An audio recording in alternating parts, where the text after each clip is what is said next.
Hola amigos, espero que se encuentren muy bien. Esta noche vamos a contar acerca de las famosas brujas de Misantla, Veracruz, pero no de cualquier bruja.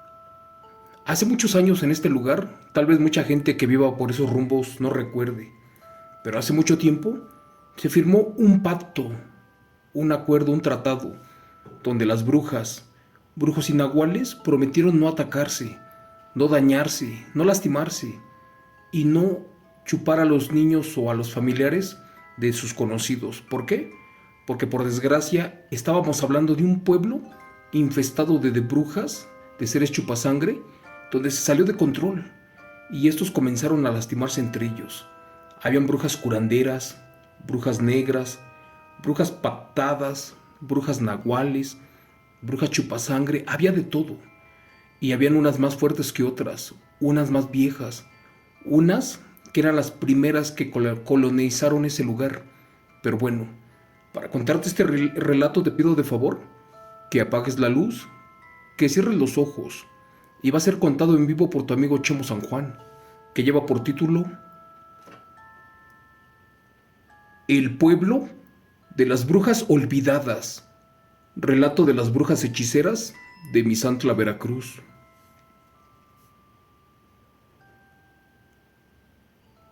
Señor Chemo San Juan, buenas noches. Por favor, escuche mi caso y compártalo con la gente que tanto lo escucha. Le voy a decir que mi nombre es Consuelo García y soy nacida en un pueblito olvidado y escondido, en una ranchería veracruzana, donde la mayoría de sus habitantes éramos hijos o descendientes directos de brujos, brujas y hasta de nahuales. Nuestros abuelos firmaron un pacto y un tratado, y al pasar las décadas, este se rompió, y una maldita bruja casi me quita al único hijo que Dios Padre me dio, pero no le fue fácil. Para eso libré una batalla de brujas, donde derramé sangre, pero casi pierdo la vida. Les juro que después de rogar a Dios por un bebé, Él se apiadó de mí y me mandó al mejor hijo del mundo. Nosotros lo criamos con mucho amor y le dimos todo lo posible. Gracias al cielo terminó la carrera de abogado y ahora ayudaba a la gente. No lo voy a ocultar, estábamos felices por él, y más porque ayudaba a los campesinos humildes y a la gente de bajos recursos, también a los que estaban presos injustamente y no hablaban el español. Por el trabajo de mi esposo, me tuve que mudar a Coatzacoalcos, Veracruz, y le dejamos la casa de Misantla a mi hijo y a su esposa. Pero les cuento que una noche que mi esposo salió de viaje a una plataforma petrolera, se me ocurrió quedarme unos días en la casa de mi hijo. Y después de medianoche, sentí como que se sentaron en la cama y con el peso la sumieron. Por otra parte, algo dentro de mí me gritaba que esa no era una presencia buena. Por el contrario, era demoníaca y de bajo astral. Te cuento que cuando quise pararme, observé a un hombre de color negro, uno con los ojos rojos y unas manos largas, pero con 6 dedos, y unas uñas que parecían navajas. No lo admito, pero eso era una aberración, y posiblemente un demonio que había entrado a la casa. Quise gritar y no pude. Traté de rezar y hasta se me olvidó. No sé cómo le hice, pero recé un Padre Nuestro. ¿Y qué crees? Al terminarlo, ese demonio desapareció por completo y se escondió abajo de la cama. Me paré con miedo, pero sin despertar a mi hijo y a mi nuera. Comencé a rociar agua bendita frente a mis ojos. ¿Y qué crees? De abajo de la cama salió nuevamente ese demonio, con una mirada retadora, el cual atravesó la pared y se perdió por el patio. Te cuento que solo los perros supieron de esa presencia, porque aullaban aterradores. Días después, mi nuera se puso muy mal. Era como si le diera esa enfermedad extraña, la cual le llamamos el mal del susto. Para eso mi hijo en su coche la llevó de emergencia al pueblo de Coatlinza, pero él jura que al llegar a la esquina del cementerio para dar la vuelta, el carro se la apagaba y ya no jalaba. Y en ese momento, ella se convulsionaba y hablaba en un lenguaje raro. Es más, decía cosas sin sentido. Era como si algo o alguien les impidiera cruzar o salir del pueblo. Alguien los retenía. Pero lo más raro fue que no sucedió una ni dos veces, más bien fueron muchas. Un día mi hijo me contó que ya eran como las 10 de la noche y resulta que increíblemente algo dentro del cementerio les impedía cruzar y se tenían que regresar otra vez para la casa. Mi hijo no era una persona profesional en el tema de lo paranormal. Como te conté, él era abogado y defensor, y no creía en las brujerías ni cosas así, y todo decía que eran coincidencias. Cuando regresó con su esposa a casa, ella estaba casi sin vida, tenía los ojos blancos, arrojaba espuma por la boca. ¿Y qué crees? Hablaba, pero no era su voz, parecía una extraña persona. Para eso trajimos a una sobrina para que la cuidara. Y ahora a las dos le pasaba lo mismo. Parecía que nos habían echado una maldición, porque increíblemente, ahora los martes y jueves a la misma hora, a las 2 de la madrugada, les pasaba lo mismo, pues comentaban que una víbora enorme entraba a la casa y las comenzaba a morder, que incluso les oprimía con sus cuerpos y no las dejaba respirar. Al ver que esto se salía de control, mejor me regresé a vivir con ellos, para cuidarlos, porque pronto supe quién demonios provocó todo esto. Tuve que traer a una bruja chamán de Poza Rica, Veracruz. Cuando le dije que viniera para la casa, también nos era imposible cruzar por el cementerio. De inmediato, hizo como una especie de ritual o algo mágico y por fin logramos cruzar. De hecho, hasta el carro prendió. Después, ella comenzó a trabajar con mi nuera. Era algo extraño, porque tenía un libro de rituales y cosas por así decirlo. Pero te cuento que ella nos dijo que en ese cementerio nos tenían trabajados, a mi hijo, a mi nuera y a mí, y que era por parte de una potente bruja oscura, una pactada con el diablo, la cual quería terminar con él. Esto porque un enemigo de mi hijo le pagó una fuerte cantidad de dinero por el trabajo realizado. Y también no lo querían, porque defendía a los campesinos inocentes en los reclusorios. Esa noche la bruja que trajimos les volvió a hacer otras curaciones y unos despojos de demonios. Y al momento en que terminó de allí, le cerraron el paso y chiflaron 3 enormes bolas de fuego, las cuales por arriba de la casa silbaban furiosas, porque sintieron la presencia de una bruja blanca, una que nos estaba ayudando. Al marcharse la bruja blanca, me dijo que yo tenía el don de curar también, pero que estaba apagado, que esto no era nada con lo que vendría, ya que habíamos desatado la furia de las brujas de Misantla, que ellas no pararían hasta culminar con su trabajo.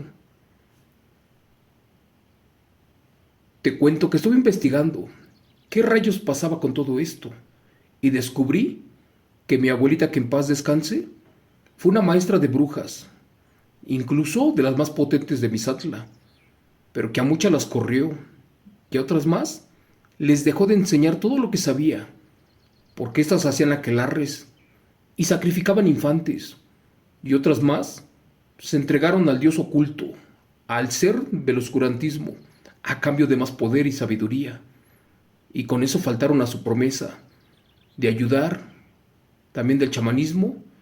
Pero bueno, no vamos a olvidar que esas bolas de fuego eran brujas nahuales, unas con la habilidad de convertirse en potentes bestias híbridas. Una noche en que estábamos cenando, a eso de las 8, que se va la luz, e increíblemente los platos, vasos y cucharas comenzaron a flotar. De a uno por uno se fueron rompiendo en el aire. Esto ante la mirada impotente de mi nuera, sobrina e hijo, aquellos que ya estaban aceptando que efectivamente estábamos malditos, por una aterradora bruja patada. Al amanecer mandé a traer de nuevo a la bruja blanca de Coatzacoalcos, pero ella se negó y me dijo que ya no podía luchar sola, y más contra esos demonios, que esto era solamente un aviso de la infestación de brujas que se avecinaba, y que era el momento de recuperar mi don, aquel que mi abuelita me había heredado, que yo sola lograría ayudarlos, sobre todo a mis seres queridos, aquellos que tuvieran mi sangre. Y fue verdad, pero al cabo tenía mucho miedo, pero regresé con otra señora para que me volviera a encender el don y me desbloqueara mi tercer ojo, porque se venía una batalla de brujas. De nueva cuenta mi nuera se puso mal y de nuevo se fueron en el coche para el hospital. Y para llegar a ese pueblo se tenía que llegar casi rezando en el cementerio, pero de nueva cuenta era imposible, porque este carro se apagaba totalmente y ya no encendía. Pero ¿qué crees? Esa noche iba yo con ellos y observé que algo estaba pasando y no daba crédito a lo que sucedía, porque del interior del cementerio estaban enterrando un trabajo de muerte. Y fue allí que dije que si no lo sacaba, jamás lo pararía. Le dije a mi hijo que se detuviera, y él muy molesto lo hizo. Se bajó del carro y abrió el cofre para revisar el motor, y de pronto de allí sacó un cuervo negro bipodrido, uno que estaba lleno de gusanos. Por mi parte, asustada le grité que no lo tocara con sus manos, que mejor yo lo quitaría. Pero este me desobedeció y molesto lo aventó contra la pared del cementerio, pero ya era tarde, porque lo tocó con sus manos. Como por arte de magia, el carro funcionó de nuevo y nos regresamos para la casa. Esa noche tuvimos visiones y soñé con la muerte, y al amanecer, mi hijo en su auto salió para un reclusorio del estado y gracias a Dios logró liberar a 3 inocentes indígenas del pueblo. Ya de regreso tardó demasiado. Después me vinieron a avisar que mi hijo se estaba muriendo, que acudiera como pudiera a Coatzacoalcos, Veracruz, porque el pobrecito se había estrellado contra un tráiler y quedó prensado, y que un fierro le había atravesado la cabeza. Dios mío, en ese momento sentí que mi vida se iba junto con mi hijo. Fui por mi esposo y de inmediato llegamos al hospital. El pobre de mi hijo estaba agonizando, y como era nuestro único hijo al mirarlo, mi esposo se puso mal y de la impresión hasta le dio diabetes. Después de meses, logró sobrevivir, pero casi quedó paralítico y sin un ojo. Yo juraba que acabaría con esa maldita bruja que nos estaba dañando. Y ahora yo exigía su vida. Cuando salió mi hijo del hospital, regresamos para la casa de Misantla, pero al llegar observamos círculos de sal y billetes con sangre en las ventanas. Por su parte, mi nuera y mi sobrina estaban asustadas y no se daban por vencidas, pues decían que sin duda esa aterradora bruja nos estaba tratando de acabar a todos. Les recuerdo que le pedí a mi abuela, que era otra real bruja, que despertara mi don, y esa noche, sin que se dieran cuenta, caminé rumbo al cementerio y le pedí permiso al guardián de los difuntos para que me autorizara entrar y sacar el trabajo de muerte donde estaba enterrado mi hijo. No sé cómo le hice, pero lo encontré. Para eso lo desamarré. Como pude lo quemé, y en ese momento, de un enorme árbol de ficus, salió volando y gritando de rabia un enorme guajolote, uno que a su paso destrozaba algunas plantas y árboles. Por último se perdió en los cerros. Esto porque falló en su trabajo, y más porque supo que la bruja de luz, o sea yo, estaba de regreso, para terminar con esas oscuras bestias. Te cuento que antes de entrar al cementerio, le pedí permiso a Oya, la reina de los difuntos, dueña del fuego y patrona de los cementerios. También a Elegua, quien es el guardián de las puertas de los difuntos. Y solo de esta forma logré romper la maldición. Y mi don despertó casi medio siglo después, cuando ya estaba a punto de ser apagado.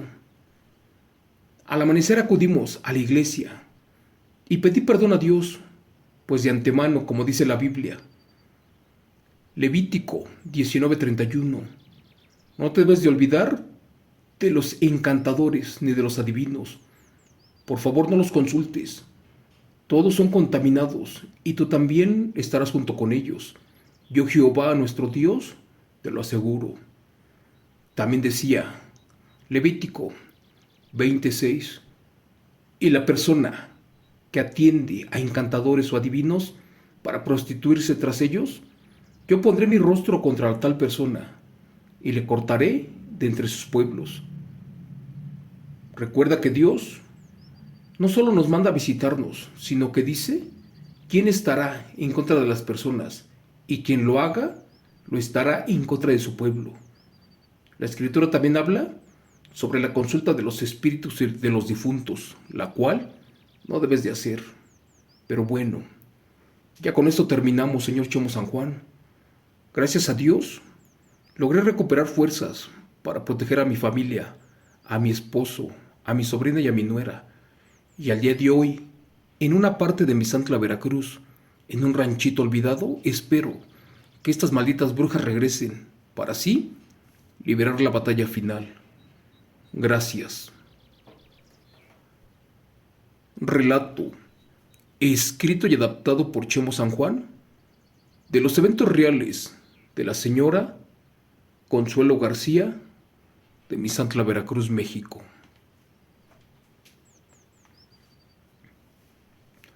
Amigos, buenas noches. Durante muchos relatos les he contado de las brujas o de las famosas bestias chupasangre de Chiapas. Estas son muy diferentes. Allí en Chiapas se convierten en guajolotes, pero también se convierten en perros negros y en bolas de fuego. Pero estas atacan principalmente en los campos y ranchos donde no hay luz.